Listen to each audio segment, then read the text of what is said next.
हलालिया के जल केवल समुद्र नहीं है, वे एक शतरंज का बोर्ड है और हर जहाज एक आत्मा वाली गोटी है।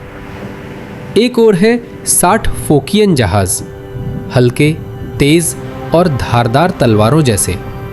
सबसे आगे है टेलिकेल्स, बूढ़ा योद्धा। उसके चेहरे पर एक घाव है जो कनपटी से शुरू होकर होठों के किनारे तक जाता है। एट्रस्कन जहाज के एक टक्कर की याद जिसने उसे मारने में असफल रहा। उसके साथ खड़ी है मसालिया की आइरिस, पश्चिमी भूमध्य सागर की सबसे डरावनी नाविक।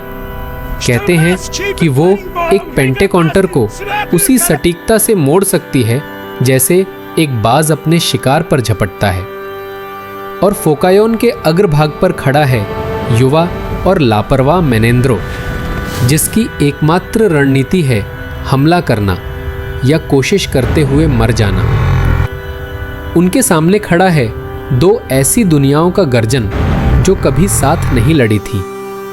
एट्रूरिया के लॉर्ड लार्थ मुतुच, जिनका हेलमेट काले पंखों से सजा है और वंश भूले हुए राजाओं तक जाता है, कसम खाता है कि इनमें से कोई भी ग्रीक अपने घर नहीं लौटेगा। उसके बगल में है नौसेना कमांडर ओले, जिसका मस्तिष्क उसके जहाज़ों पर चढ़े कांसे जितना ठंडा है।